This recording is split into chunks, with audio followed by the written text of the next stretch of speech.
last week we did actually, some of us, we talked about the correlation between Rahab and Achan and how there were similarities and differences. I mean, if somebody has some comment that they would make in that regard, I'm totally cool with that. I know that was one of the things for sure. Anybody have any comments, questions, or concerns about that aspect of it? Okay. So one of the things that I had brought to your attention at the end of last week that I thought maybe was worth looking into was how everything in Jericho was placed under the ban, so to speak. The Law of Haram, that we kind of looked out, that Joshua was carrying out the edict of Deuteronomy chapter 20, verses 16 through 18, where God told Moses, when you come into that land, you will destroy the inhabitants of those places that are inhabited by the Canaanites, because they will lead you to do thus and such. And so he does do that, but why did Joshua decide to dedicate everything to the ban, to the Law of Haram, which is banned, dedicated? It's kind of like a weird play on Kodesh, holiness, that things needed to be burned with fire, and that the only thing that was going to survive the fire or escape the fire were items that were made of silver and gold and iron and bronze and copper.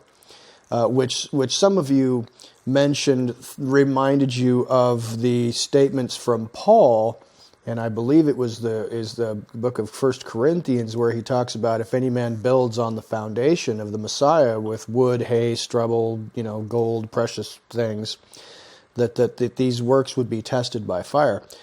And I think that's an interesting comparison to make, for sure. I don't know.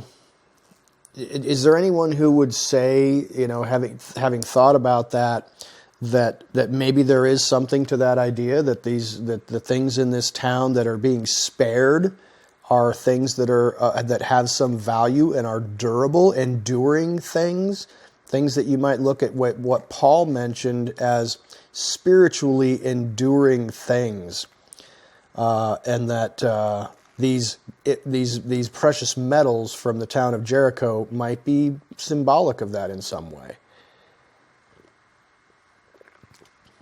So I don't know what else to say about it, except that I think that's certainly a good observation that somebody made last time. Angela? I think that it's reentering the land is a picture of a return to the garden, and I don't think you can have things in the garden that are not purified. You probably didn't hear her. She said, "Can you want to come? Can you come a little bit closer? Do you want to sit in this chair next to me, a little bit closer to me?" She said she believes that the picture of the garden, about crossing over the Jordan and entering into the Holy Land, has something to do with. It's a picture of re-entering the garden. Speak louder, please. Go ahead. I think it's a picture of re-entering the garden. And you cannot have unpure things in that space. So the unpure things you would suggest were the people. Well, yeah, some of the people. Well, yeah, all of them, because he said all of them except Rahab and her family. Only the things that could pass through the fire. Yes, and we talked about that too, about Leviticus, talking about things that needed to be purified, and there are certain, vessels that could not stand the fire were purified with water, and that vessels that could stand the fire were purified with fire, and that there's certainly some spiritual principles involved there. And Angela, I think, is making a connection between the people of Jericho, which were seen as unclean, defiled, and the silver, gold, and metal implements. Now, what do those metal implements represent? It's tough to say. I mean, you could say that maybe it's a metaphor for Rahab and her family, a metaphor for the spiritual principles that would be clarified and brought forth later, like Paul talks about. I think that's certainly a good idea. The thing that I had asked you about, and that is certainly troubling for theologians, is looking at the children of Israel committing a trespass, and Achan took these things, and the anger of Yehovah burned against the children of Israel. If you look at that language, it's fairly clear that God is angry with the people. He's not just angry with Achan for what he stole and appropriated for himself and buried in his tent.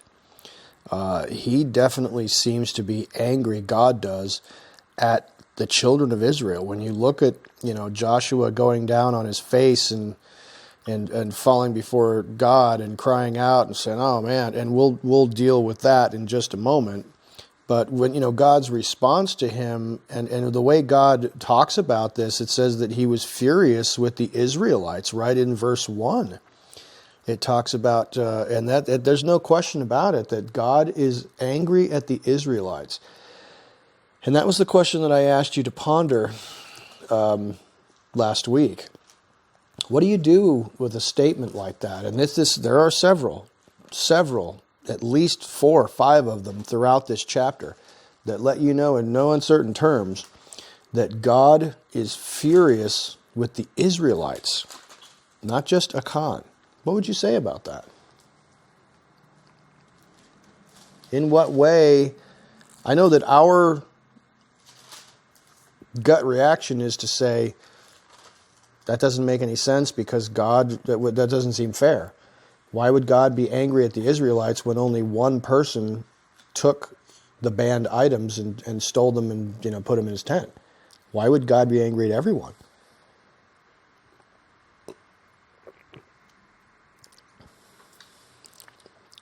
Go for it, Mrs. Bunyan. Oh, Yes, Kathleen. go ahead, Kathleen. Could it be that just like Adam sinned and we all fall under that curse, that when Akkad did this thing, then all of Israel fell under the curse of what he did? That's certainly an interesting idea. I like what you're saying there. That certainly could be. Go ahead, Carla. Well, I have a lot of ideas about it. I wouldn't be able to tell you, what really it transpired there. But I mean, who's to say? God knows everybody's hearts. So maybe many others were thinking the same thing, but they didn't act on it. And maybe God is just revealing that to everyone. Like, I should have nailed you all because y'all fought it. And then the other part would be, we have to look at ourselves as a body of believers. And when one part fails, it affects the whole. And so we have to look out for each other in community. And I don't know who may not have picked up on something that this gentleman had maybe given a clue about or expressed or something, and someone maybe needed to sharpen him and say, look, we can't afford that. It's just an idea. No, I think that there's every reason to suspect that what you just said, especially about the part of having being a member of a body. I mean, if you get a sickness, a disease in one part of your body, it's generally speaking, yes, sometimes they do just chop off that part of the body, but it affects the whole body. Tracy? Paul talks about putting the evil out from among you, and I'm reminded of Pincus in this situation where it's like maybe they were aware, like they were then, but Pincus stood up and did something about it, and nobody did it this time. I don't know that, I don't think, it doesn't seem like everybody is in on it, but I think it does, like Carl was saying, it affects Yeah. And so, this guy, Joshua comes to him and says, you're troubling us, you're grieving us. So it's like, they didn't seem to know, but I'm thinking somebody knew. Right. Yeah, then that's go ahead, Jimbo. Yeah, it's a community thing. It's a corporate responsibility. They've been living for a whole generation in tents, drawing water from whatever source they could. They had gotten to know his character, and they were responsible for him being a loose guy that, maybe shady. I mean, they knew him well, and they're not like us living on the internet, going to the grocery store and never talking to anybody unless we absolutely have to. It just wasn't that way at all. So they really knew this guy, and they just didn't handle it. I think that's actually a pretty good insight, Jim. I like what you're saying there. I think that there's certainly there certainly could be an element of that where they're in a much more tight-knit society, more so than we are. I mean, especially in America, we don't really. It seems so foreign to us because we don't really have a strong sense of community. And I've talked about this concept over the years of the American family is, disintegrating, and we don't have a lot of connections with extended family. I mean, I think that I can honestly say that we've gotten to the point where you could literally say that siblings don't know each other. Father and mother and their children don't know each other. I mean, if mom and dad are working, 40 hours a week to try and make ends meet in a difficult economic situation, and the kids are latchkey kids, what we used to call them in the 80s and 90s, going to school and coming home, and they don't see parents until they come home and cook dinner, and then they go onto their computers. You can literally grow up in a family, and when you're 18, you move out, you go to college, you move out somewhere else, and then you see your parents at a couple times throughout the year. It's real easy to recognize, if you just stop and think about it for a minute, I don't know these people at all. You know what I'm saying? It's sad, and it's really ridiculous, but you can be even your closest family members, your mother and father and brothers and sisters, that you just don't really know them as people. And it's also certainly infected the church to a big degree, where, many of the times when I went to church, my whole life, you would go and you would listen, you'd shake hands and smile and wave to people for the first 5 minutes until they told you to take your seats because the band started playing. And then you sing a little bit, you wave your arms around, you dance around in the aisles if you're from that kind of church. And then your pastor preaches and you shake everybody's hand and say, happy day and we'll see you next week. You don't really know these people at all. It's really hard to get to know them. You really have to spend time with people, a lot of time, to really get to know them, because it's really, that's, what's funny, what I have told my children is that when you meet a young lady that you think you might want to marry, in the future, you won't know who she really is as a person for at least a year. And that is if you've spent a good amount of time with her. Because no one can, if you spend a lot of time with someone, no one can expend the mental and emotional energy to keep up that front for that long a time if you're spending a lot of time with them. But when we just say hello and spend, 15 minutes or 20 minutes once per week, we don't know each other. We don't know who each other is as a people. We can't hold each other accountable. We don't know what your challenges are as an individual, maybe areas of sin that you struggle with in your life. We're very private, we're very secluded, and we're not a corporate body. Now, I have real concerns about that for when the struggles in the society that we live in intensify and the need for a strong corporate body to be able to lift each other up in prayer and really support each other, and you have real solid connections with the people around you, and we don't really have that, and the body of Messiah doesn't really have that, that could be really, really challenging. And I think that this situation with Achan, it may seem foreign to us because we just don't live that way. But certainly, I think, as Jimmy suggested, these people did. They had been living on top of each other for 40 years in the wilderness, and you can pretty much be assumed that everybody knows everybody and everybody knows everybody's business. And if any of you who are from a small town, you know that that's the way it works, more so than here in these cities that we live in.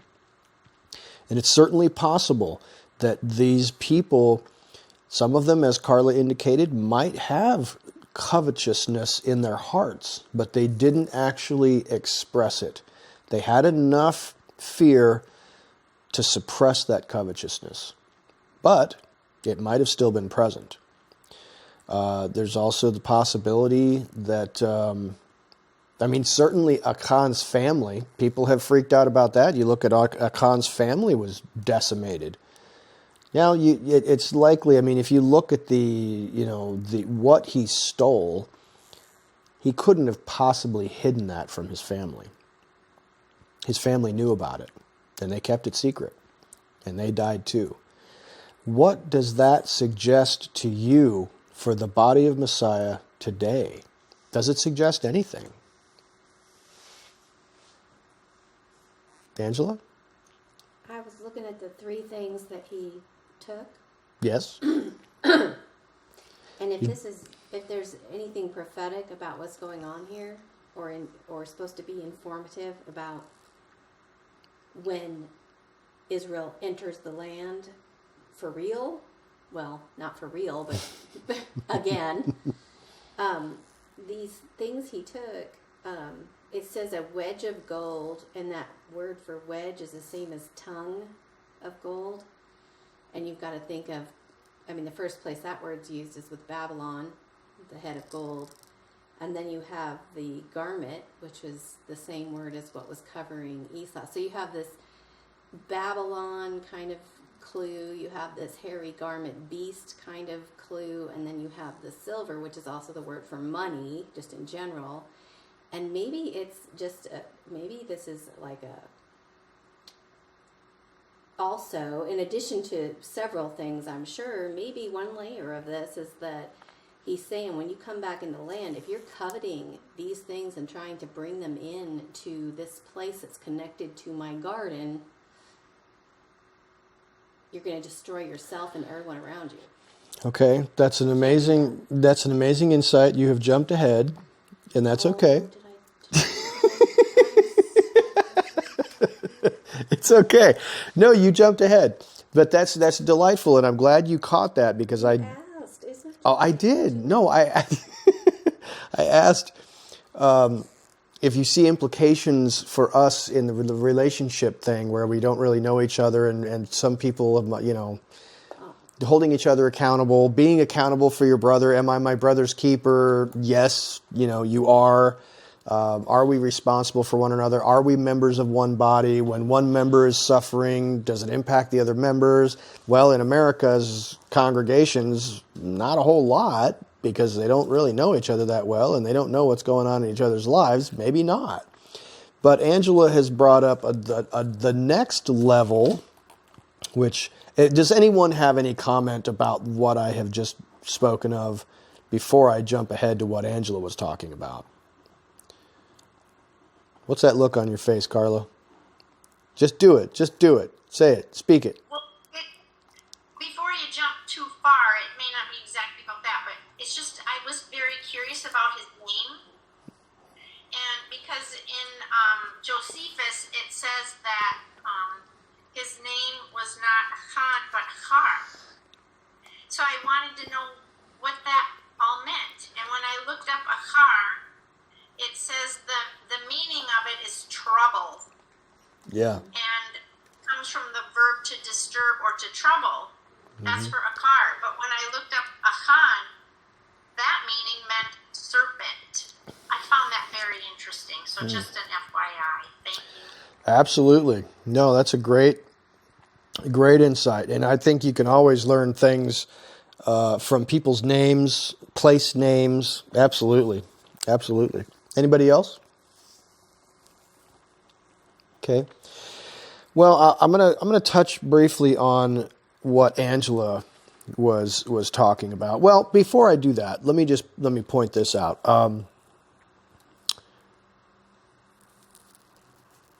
Look at the consequences to the people.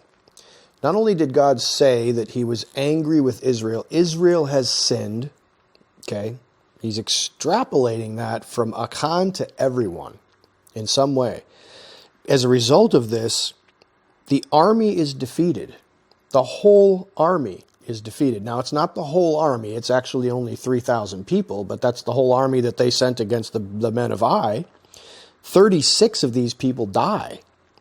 So Achan's sin resulted in the defeat of the army of God and the death of 36 people. So I think if I were to just hammer this home briefly.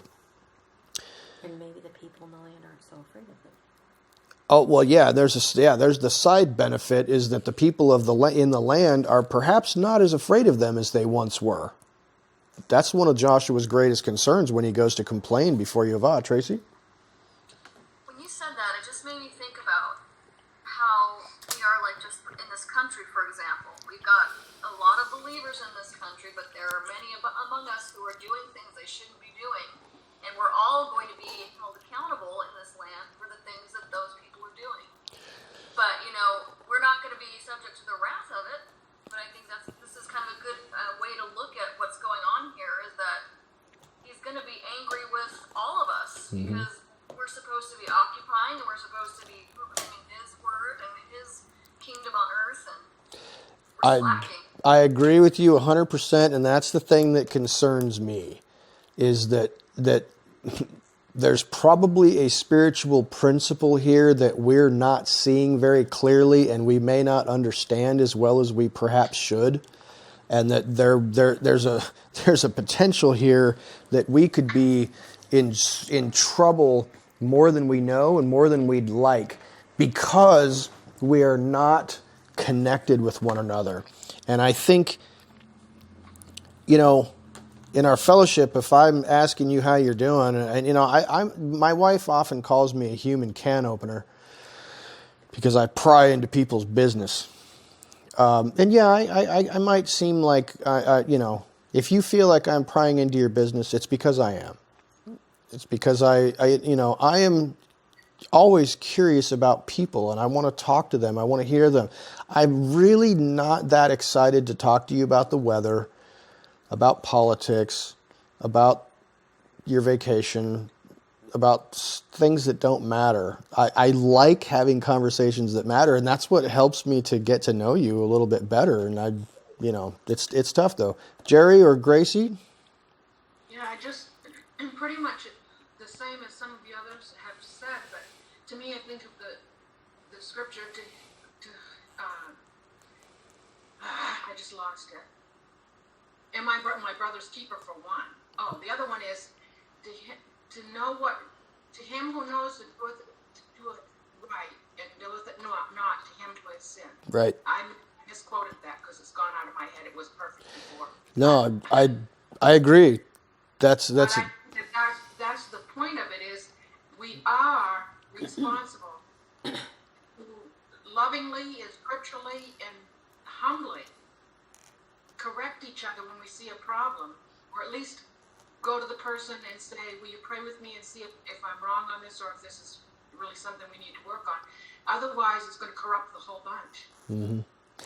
Because we are a keeper, yes, we are. We absolutely are. And I think you're absolutely right. And I don't necessarily advocate that we should become the fruit inspectors and start bashing each other and saying, hey, I'm not sure that you're living like you should. But you know what? If you see something, say something. I don't want to, turn this into some kind of a, I don't want to turn weird, but I really think that it's got to start with being truly connected. and being truly willing to connect, because I think that's the biggest hurdle, is wanting to maintain that level of comfortability. Because you know what? If no one really knows about you, no chance that they're going to call you out on your nonsense. No chance that they're going to correct you. It's much safer. It's much safer for you in the short term to keep your distance and to keep your privacy. But in the long run, that may not be the safest thing. That's all I'm saying. Angela? Well, remember in the wilderness when the people were complaining and he removed their hedge of protection and the serpents came in. It doesn't say the serpents were only biting the ones who were complaining. The hedge was removed, and so your proximity to the complainers, even if you weren't actually one of them, still puts you in danger. And so yes, your proximity to someone who is doing what they're not supposed to do can put you in danger. And I think that's what happened with the army and with the 36 that died, was there's consequences of being near that, and his anger.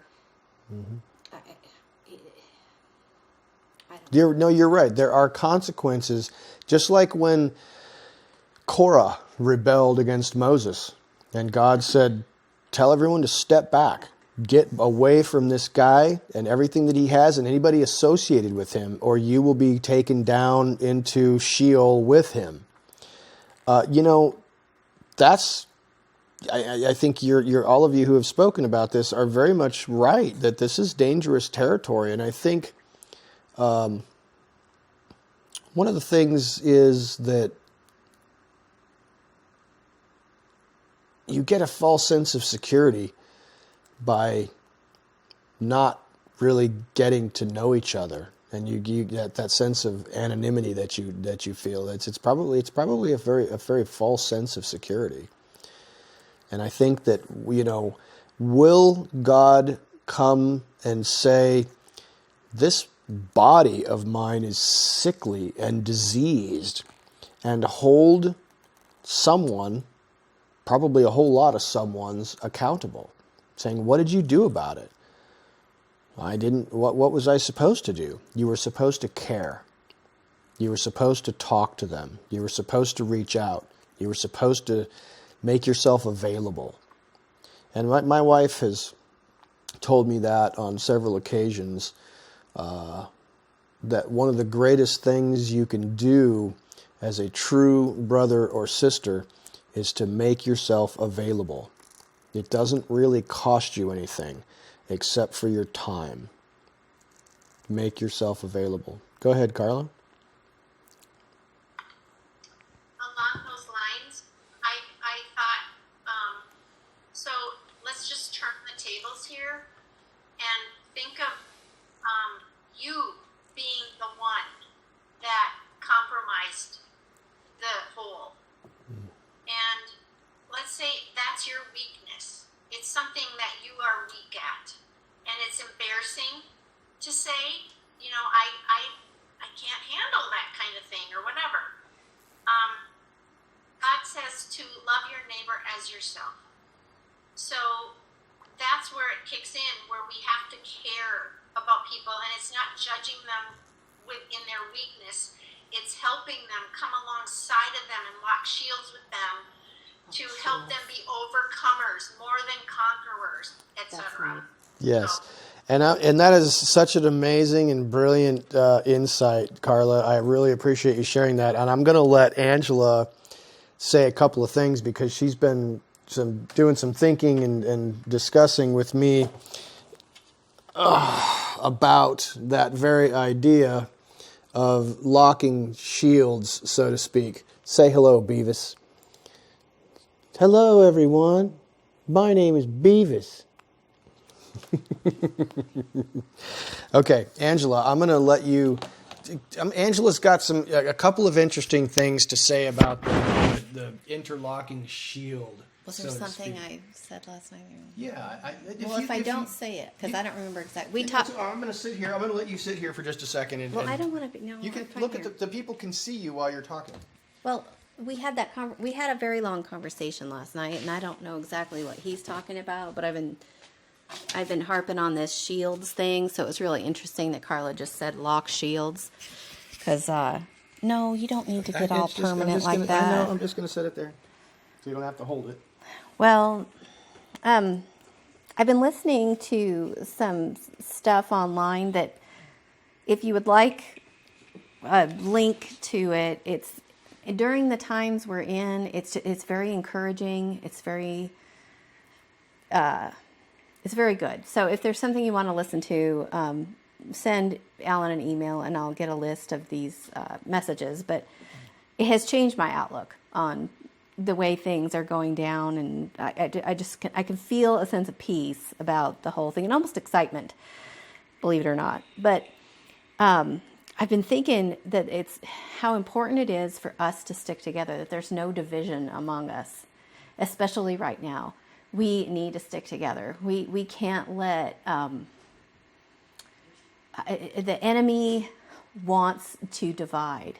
And the more we come together, the more he wants to try and just ruin that. And so I think that we've had a war going on since time began, but I feel like it's coming down, coming down to a battle somewhere in the future. Of course it is. Eventually it's going to happen. But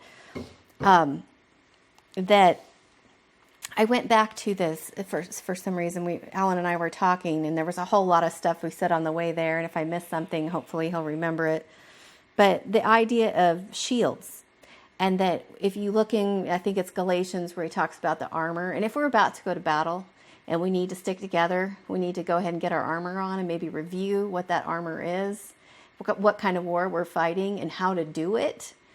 And what not to do, because I think there's a lot of lessons from Egypt and the Exodus and the wilderness that we're supposed to, that's like our training manual, things that we're supposed to do and things we're not to do as we enter the land, as Joshua is now in the book we're in. But the shield was the one piece of armor that really popped into my head when I was thinking about how we need to stick together, close together. And that the Greeks, that remember the move, I don't know if you've ever seen 300 or even some of the other movies use it, that move called the phalanx. Isn't that the word? Phalanx? Where the soldiers take their shields and they stick them together. They get in a line and they put their shields together. So my shield is covering part of me and the shoulder of the guy next to me. And the guy on this side of me, his shield is covering that part of him and my left shoulder. And if there's any crack, if there's a weakness, if there's even one person who allows one of the enemy's arrows, and it says in Galatians when it says the shield of faith, so that the enemy's arrows don't get in, if there's a crack in there and an arrow gets in and it breaks one person in that chain, that wall of shields, then the whole thing falls apart. And that's how important it is that we put our shields together and not allow any cracks. And Passover is coming up. And we have found over the years that Passover is a time of division. I'm guessing that most church splits happen at Passover, because it just seems like there's this spirit of divisiveness that comes in. And I just want us, this 1 year, and maybe from this year on out, that we just not let that happen. That the most important thing is that we stick together, and that it's about unity. And we can differ. In our wall, we can have bricks of all different colors, but we need to keep them stuck together so that we don't make ourselves vulnerable to the enemy's arrows. Did I miss anything? I think that's good. I think that's exactly what we were talking about. Let's have a silent round of applause for Angela. Thank you for sharing, Angela. And you know, that initial idea that the teacher Angela was talking about brought that from is this initial interaction that happened between Joseph and Judah that happened in a couple of Torah portions ago, where Judah approached.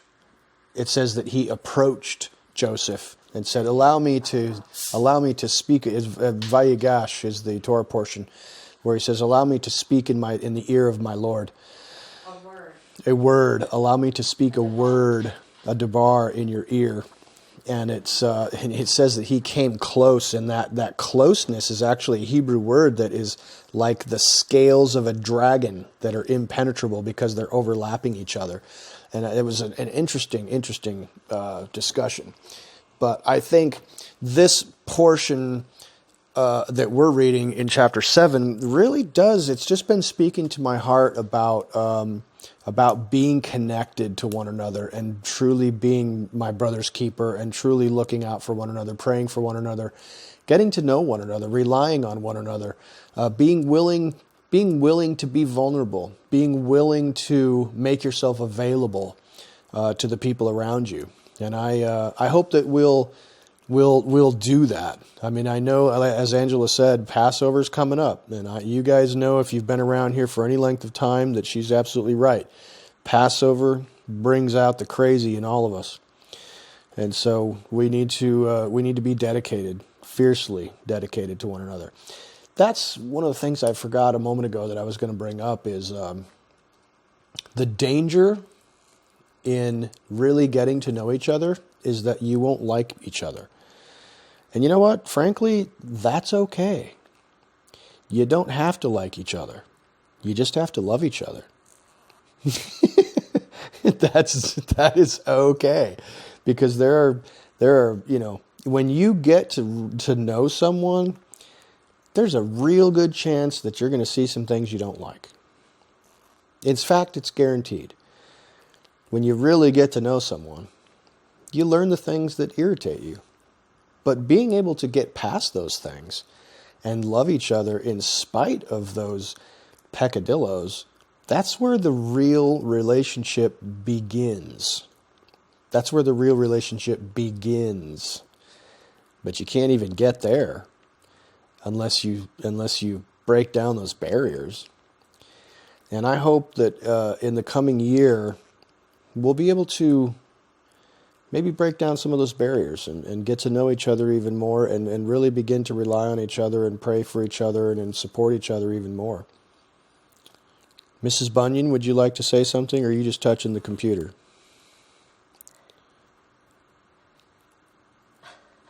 Carla, I'm talking to you.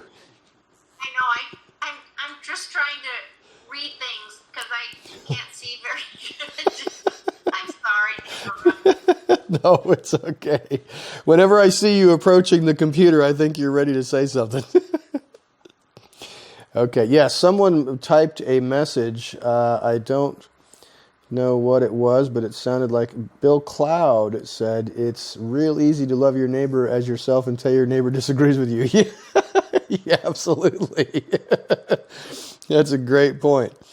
And now I will dismount the soapbox. And I will say, going back to what Angela hit on a moment ago, which is the items that were taken by Achan.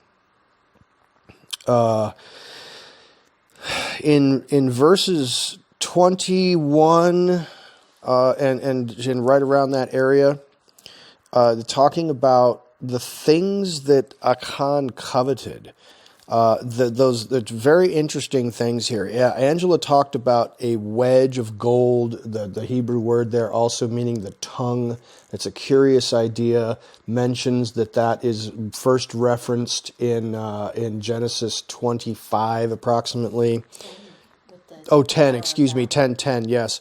It's interesting because there are three connections in the things that were coveted by Achan that are very interesting. Number one is the mantle or the cloak or whatever that word is, adoret, from Shinar. Okay, so we know that this tongue of gold, so to speak, is first mentioned in Genesis 10. Well, Shinar itself is first mentioned in Genesis 10. where it says the beginning of his kingdom was Akkad and these different places. That's talking about Nimrod in the land of Shinar. And then the mantle, that word Adoret, is used in Genesis 25:25 for the first time, and that is when Esau is born. It says that he came out all hairy all over like a mantle. So I think that this text is speaking to us. I'm not entirely certain what it's saying, but I have a couple of ideas. Do you have a couple of ideas? This tongue of gold, the mantle, hairy Esau garment from Shinar, somehow related to Nimrod. What does this make you think of? What is the impression to you that this guy was not just coveting fancy stuff? Is there well, let me just change that phrasing a little bit. Is it possible that this was not just about him coveting wealth and fancy items? Is there something spiritual attached to this situation here? Is he coveting something else? Is there something deeper? Tracy? Well, just spiritually speaking, I'm seeing it like a garment of Babylon. It's like the flesh, and that we're supposed to be putting garments of righteousness on, and there could be a spiritual connection to that. Obviously, he's lusting after wealth, and these are all lust of the flesh, which Paul talks about. Also, too, he stole from God, essentially, because these are some of these things what was supposed to bring to God, but instead he buried them in the ground, which reminds me of the parable of the talents, when he had something of God's and he buried it in the ground, and he didn't give it back to God like he was supposed to. Yep. So there's some implications, I think, there.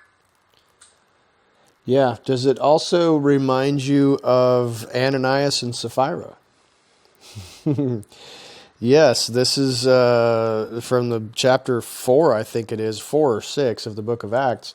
We have the same... I found that cross-reference too, because they too stole from God. The difference that I saw that I couldn't quite figure out was because, Joshua came to Achan and said, "Tell me and don't hide it from me."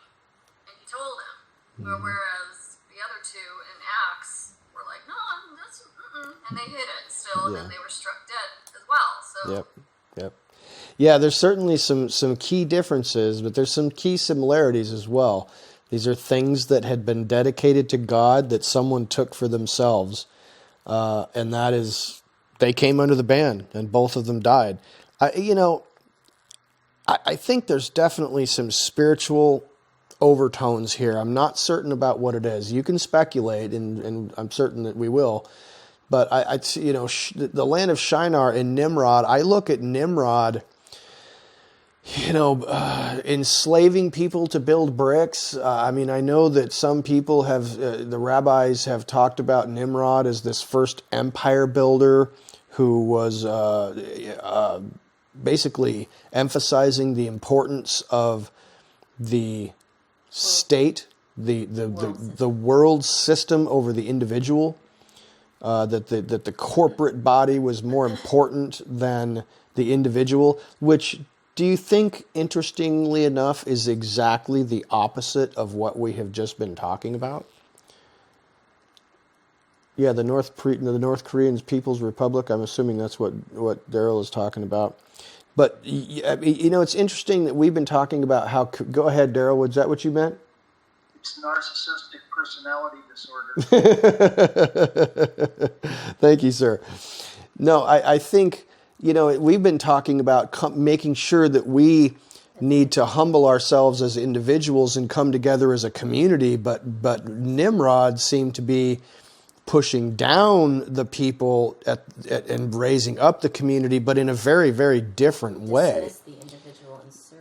Dismiss the individual in order to serve the community. Both of those things are not right. It's just very different. But I think, Shinar and this Esau, we know that Esau is like a picture of the flesh, so to speak.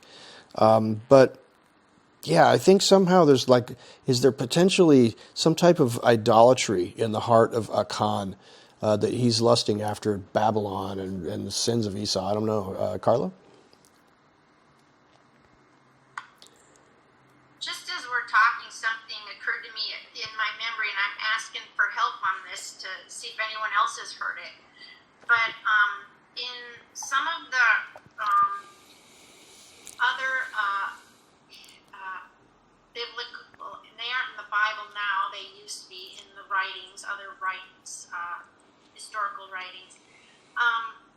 There was a time where I recall reading that I think it was Ham had been able to get a hold of the original skins that God gave Adam and Eve.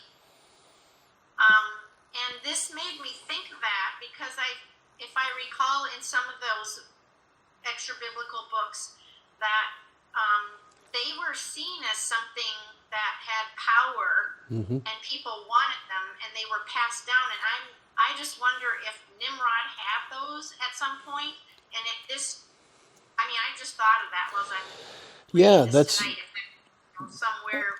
that's fascinating that you bring that up. I do seem to recall that might have been in the book of Jasher. I read through the book of Jasher a couple of years ago, and I seem to recall it had a lot of the same stories that were in the Old Testament, but had extra details, and those are some of the details that you would pick up in that writing. So that's possible. But I like where you're headed with that. It kind of ties in together with the spiritual essence of these things, so to speak. So I think that's definitely a good insight. Any other comments, questions, or concerns about that? Okay, good talks and good discussion so far about this stuff. I think it's spiritually beneficial.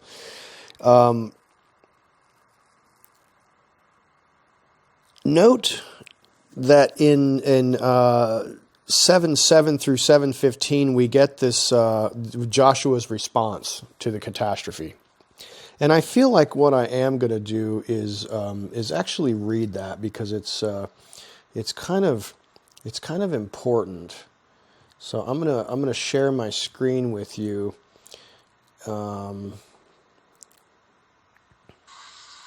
you do that, can I say something? Please, yes. Okay. What I was looking at or thinking is the whole time that they were told by God to go into Jericho, it was like he said this and they went. And it starts out in chapter 7 saying Joshua sent them. And then, so it wasn't like God had told them to go further or to advance yet. Mm-hmm. And then the men kind of came back from the recognition and was like, hey, we got this, we can do this. So they were kind of pumped up in their heads saying that we can do this alone and it's not really God anymore. We don't even need that many guys. Yeah. We got this. Yep. And then that kind of goes along with what you're going to end up reading is like he's going to say,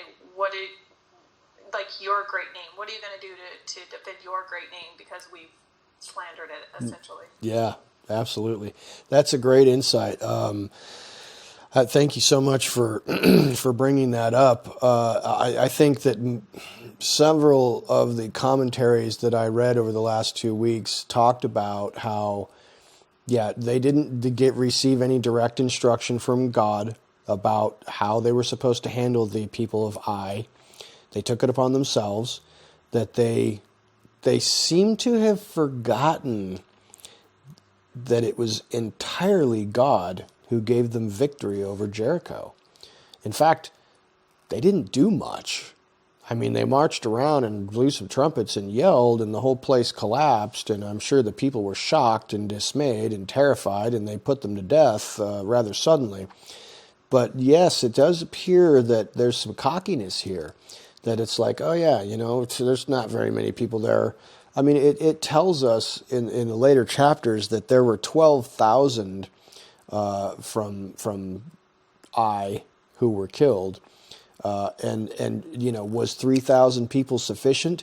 Yes, if God tells you, like he did with several people in the Bible, and I'm thinking of Gideon, for example, yeah, you've got too many people here to do the job because you're gonna think that it was your doing instead of mine. So I want you to get rid of most of these people and just get together a group of 300 guys. We have the same thing happening here, and you can definitely sense that the Israelites might be arrogating to themselves some of the glory of Yahweh, which is interesting because it's stealing from him things that are his, which is exactly the problem with Akan. This really does, it kind of ties together in a very interesting way, doesn't it? Like stealing his glory. It's like stealing his glory. Yes, absolutely. And that might account for some of the reason why we hear God at the very beginning saying that he's furious with the people of Israel and not just Akan. I think there's a real good possibility that they stole some of God's glory and that they were thinking, we got this. That's no big deal. Let's just take up 3,000 guys. We'll be able to knock these people out. And they didn't ask God. They didn't get any instructions from God. And when they did finally come to God and God told them, here's what you need to do, what did he tell them? Take all of the fighting men. It's an interesting change of plans about how that went down.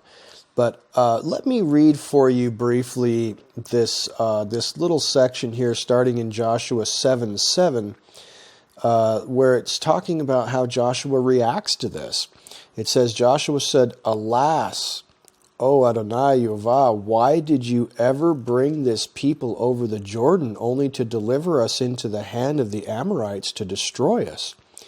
If only we had been willing to dwell beyond the Jordan. O Yehovah, what can I say, since Israel has turned their back before their enemies? For the Canaanites and the inhabitants of the land will hear about it, and they will surround us and cut off our name from the earth. And what will you do for your great name?" Notice that dichotomy. Cut off our name from the earth. What will you do for your great name? And here is Yehovah's response. "Get up. Why is it that you have fallen on your face? Israel has sinned, and they have also transgressed my covenant, which I commanded them. And they have taken some of the things under the ban, and have stolen and deceived. Moreover, they have also put them among their own things.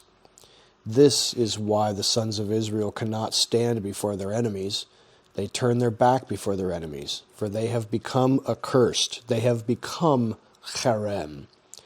I will not be with you any more, unless you destroy the things under the ban from your midst. Rise up and consecrate the people, and tell them, consecrate yourselves for tomorrow, for thus Yehovah, the God of Israel, has said, there are things under the ban in your midst, O Israel. You cannot stand before your enemies until you have removed the things under the ban from your midst." That is a really fascinating passage. That is a really fascinating passage, and you see some interesting things right off the bat when Joshua cries out in these two words in verses 7 and verse 8. He says Shah, oh Adonai, and then he says Be. These two Hebrew words are kind of interesting, and one of them is only used here, and that's like a cry of spiritual pain. He's really, really bummed, and he's got his face to the ground, and he's crying out to God, and he's covered his head in dust, him and all the leaders. But God's response is really fascinating. The time to be mourning and downhearted is not now. Now is the time to seek out the root cause. Joshua seems to be under the impression that Yehovah has left them inexplicably. Don't know why. It's like we've just suddenly and for no apparent reason been abandoned by God. He's puzzled and he doesn't understand it. And God says, not so. You need to open up your eyes, because You are not seeing things clearly at all. I have not left you. You have left me. So many amazing statements made here. You cannot stand before your enemies. Fascinating phrase, turn of phrase there. That really made me think about the days that we live in, and how can we presume to stand before our enemies? Do we have stolen things among us? I don't know. It just really impressed upon me the seriousness of this. You also hear Joshua saying, "Oh man, if we had only been content to just stay on the other side of the river." What does this suggest? Tracy, I apologize. Go ahead. I was just going to say that little section there when he says you've not been able to stand before your enemies is going back to Ephesians 6 with the armor of God. Mm-hmm. He's saying put on all this armor so that you are able to stand in the evil day. Right. And so all this armor, like Andy was talking about, I think is even relating to what we're talking about right now. It's the Word of God, the truth, the Messiah, it's the faith, it's all these things that we need to have in order to be able to stand. But if God is with you, you can stand. But if He's not, you can't. Absolutely. Angela? The enemies here. Speak louder, please. The enemies here, just to relate it to what's going on in our time, are the Amorites, which are the talkers, and the Canaanites, which are the merchants. Did you hear what she said? That's a fascinating. They didn't hear what you said. I was just relating this to our current situation, and that the enemies mentioned in this little section are the Amorites, which means the talkers, and the Canaanites, which is the merchants. The talkers and the merchants are the enemies of God. The politicians and the corporations. The politicians and the corporations. Yes, that's a fascinating insight. It's certainly, here's something that's really curious to me. This sounds remarkably Joshua, which is really startling when you think about it, because we often think about Joshua as being a really prime example of a messianic prefigure. He really represents the Messiah Yeshua, especially the return of the Messiah Yeshua, taking his people into the land. I know that we've talked about that on many occasions. And I believe this is true. But of course, like any metaphor, it only holds up so far, because you look at what Joshua says here. He's like, man, we should have just been content to stay on the other side of the river. That sounds remarkably like the Israelites complaining, saying we should have just stayed in Egypt.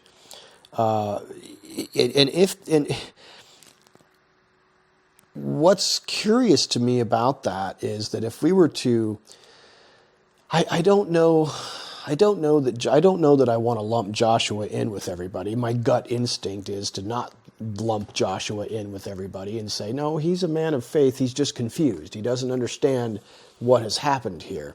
But if this is a spiritual assessment, and being on the other side of the Jordan represents entering into the spiritual, entering into the kingdom, so to speak, and he's saying, oh, it would have been better if we had just stayed over there. What does that mean?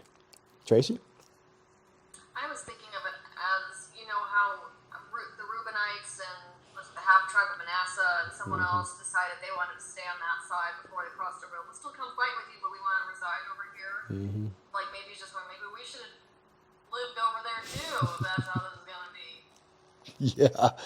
Yeah. I think he seems to be downhearted. But think about that from a spiritual perspective. If we thought, and we talked about this when those tribes said, oh, we're just going to stay on this side of the river, it's like, what does that represent? I mean, there's a lot of people talking about the metaphor of, crossing over the Jordan River is seen as a picture of entering from the physical into the spiritual, entering from the physical plane of existence into the eternal, the returning to the garden. There's lots of different metaphors that people talk about in regards to going up, entering the land, crossing the Jordan, that type of thing.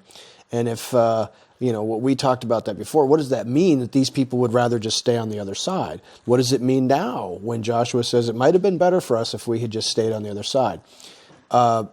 It makes me think, yeah, it might have been safer on the other side. I mean, you had already defeated some of those big enemies, Sihon and Og. They were gone. There's no more enemies on that side of the Jordan River, so to speak. However, there's no more battles, kinda, but there's no more rewards either. You're not able to fully realize the blessings of Yuvah if you're not willing to enter that land. Angela, I see that you have had your memory triggered for something interesting. Come and tell us about it. Joshua's looking backwards. And the Israelites did that in the wilderness. Remember, I don't know, something bad happened to him because they said, was that the snakes?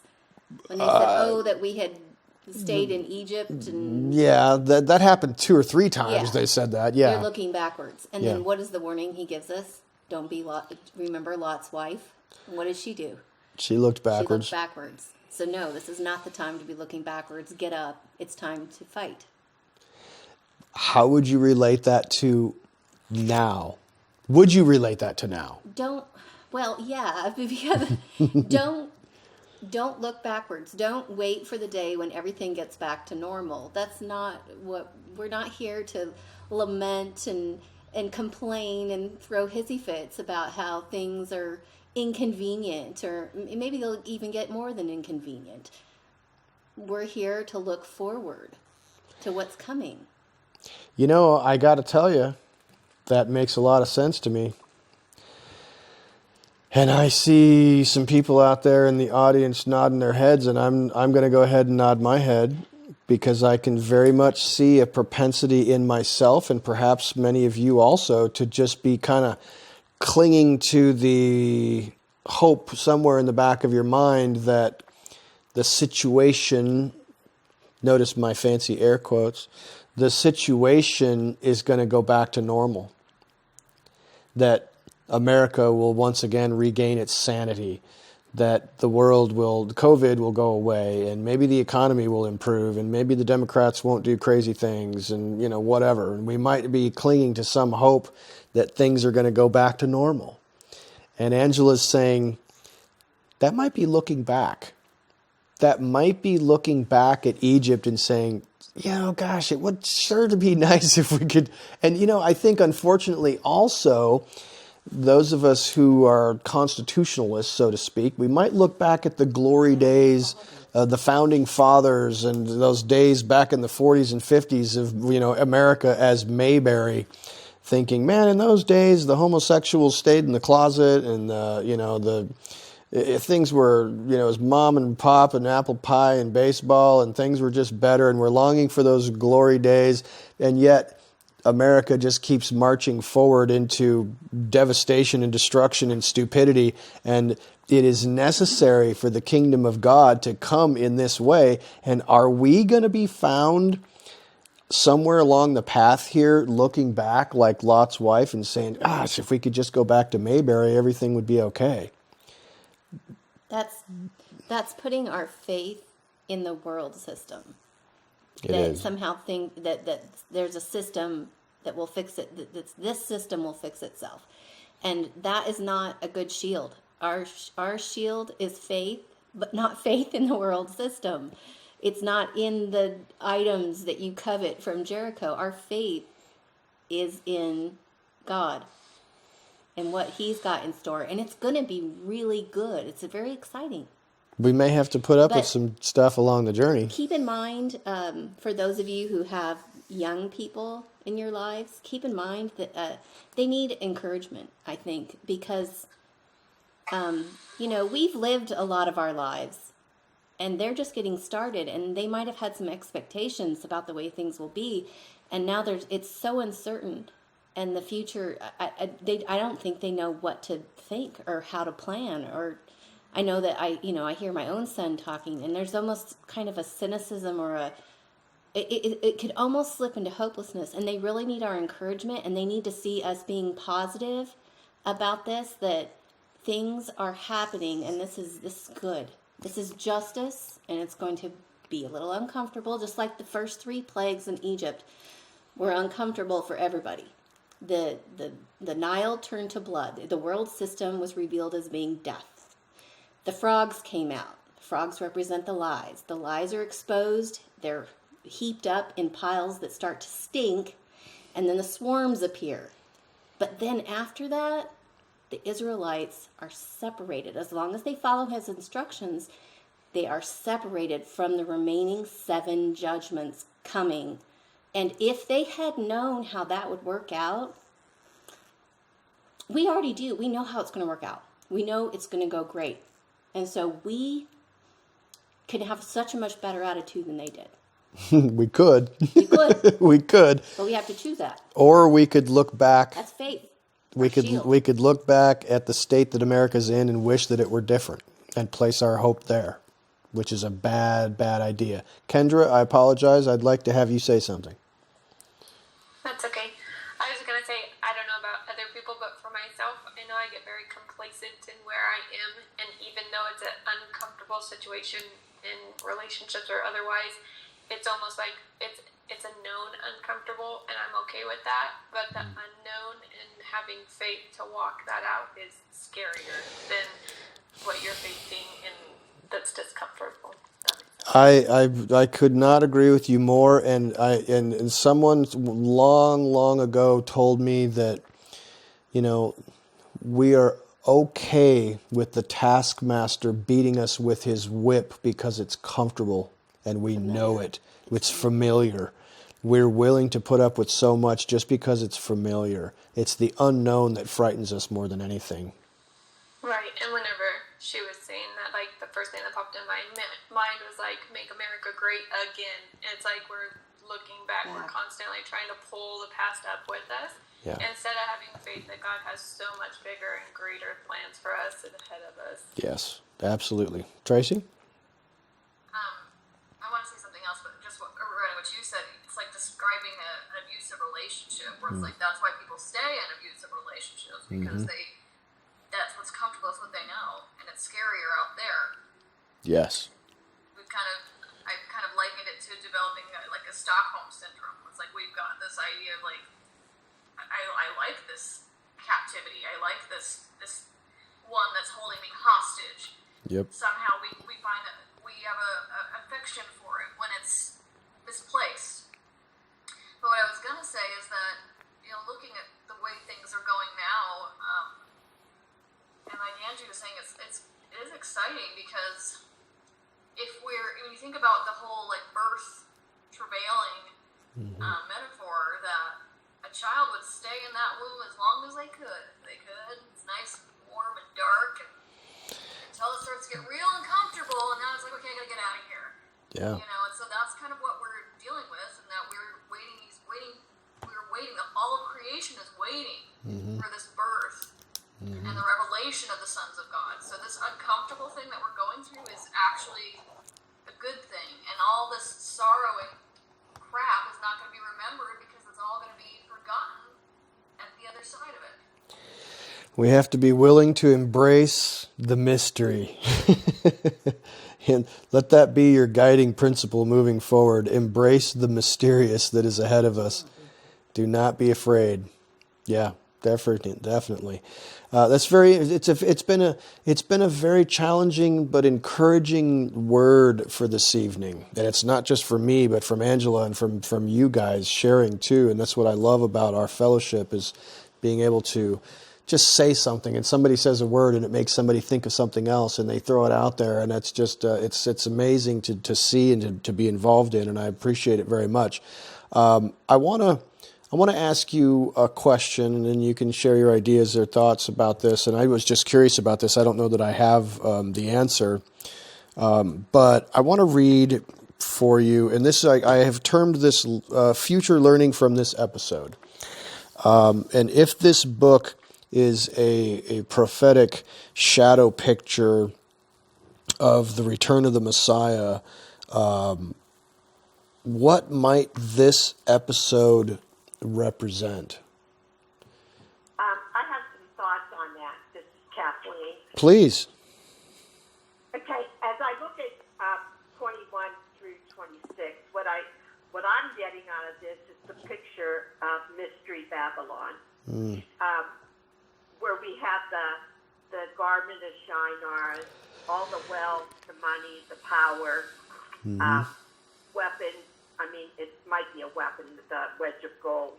And then we have him hiding what he's doing,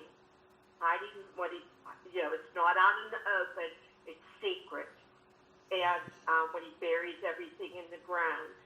And then Joshua finally steps up and says, what has troubled us? The Lord shall trouble us all the day long. And after that, they burned with fire, they cast stones on him, and the Lord turned from the fierceness of his anger. So it's like I kind of see a shadowing of Mystery Babylon being destroyed. Absolutely. No, that's a great insight. I agree 100%. And I want to share with you a brief little scripture from the book of Ezekiel that I think somehow feels connected to me. So if you would, open up to the book of Ezekiel in chapter 20. Ezekiel chapter 20, starting in verse 32. And I just want to read a little section for you. And I want you to think about what Ezekiel is saying, and could it somehow be connected with what we're reading here about Akan, and this being a prophetic shadow picture of the return of the Messiah and what this episode might look like later. In Ezekiel chapter 20, verse 32, it says, what you plan will never happen. You say, we will be like the nations, like the clans of the lands who serve gods of wood and stone. As surely as I live, declares the sovereign Yahweh, with a powerful hand and an outstretched arm, and with an outpouring of rage, I will be king over you.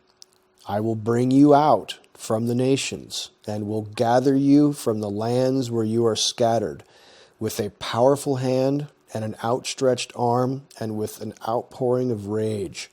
I will bring you into the wilderness of the nations, and there I will enter into judgment with you face to face. Just as I entered into judgment with your fathers in the wilderness of the land of Egypt, so I will enter into judgment with you, declares the sovereign master Yahweh.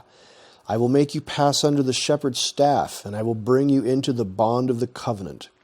I will eliminate from among you the rebels and those who revolt against me. I will bring them out from the land where they have been residing, but they will not come to the land of Israel. Then you will know that I am Yehovah. As for you, O house of Israel, this is what the sovereign Yehovah says. Each of you go and serve your idols, if you will not listen to me. But my holy name will not be profaned again by your sacrifices and your idols. So I'll stop right there. But that passage somehow seems to speak to me of Yehovah bringing his people out from all the nations where they reside. That almost sounds like I'm gonna use the word rapture, but I don't see it in that way. A second gathering, a second exodus, if you will, where the people are pulled out of the places where they currently reside. But there's a process involved in that there's a purging. Rebels, unbelievers, unfaithful, the vile, the covetous are rooted out by the shepherd's staff, each one of them passing under the rod of the shepherd's staff, and those who will not obey, who will not push down their own selfish desires, who refuse to toe the line, are purged out. They come out of the lands where they were gathered, but they don't go into the land. Somehow this passage from Ezekiel came to my mind as I was reading this, and what this might foresage for the coming of the kingdom. Any thoughts on that?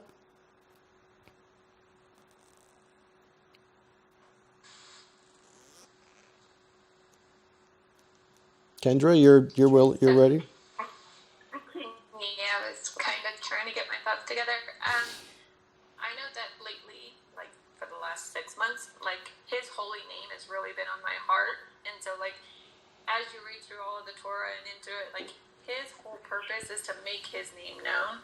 And so you just read that again, and it's like, and this will be so that you will know that I am Yahweh. You know what I mean? So Yes, absolutely. it's kind of, and then the exposing of the rebels, and that's kind of what we see in Joshua. It's like that sin was exposed, and not only in life was he exposed, but it says in the end that they put the stone on top, and that was like an identifying thing that he was a rebel or that he was a criminal, essentially. So even in death, he's going to be known as this person who stood against or sinned against God. Or Yeah, absolutely. And you might consider that if this is so, and we do see a purging of the rebels, I shudder to think what that might look like.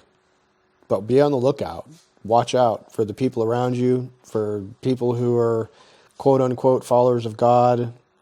I shudder to think what that might look like. and you said mine says under my crook, which I'm guessing that's what yours is saying. Your shepherd staff. Mine said a separate staff. Yeah. And so mine says to be counted. And so what I think about that was like how the shepherds would have grabbed a hold of the sheep to inspect them. And so like you're bringing one in front of you, and then you either should be in one direction or the other direction. Sounds like separating of sheep and goats, doesn't it? Tracy, you're up next, and then I'll go to Kathleen. That's what I was going to say. This sounds like, and before him shall be gathered all the nations, and he shall separate them one from another as a shepherd divides the sheep from the goats. Yeah. Sounded similar. Yep. Kathleen?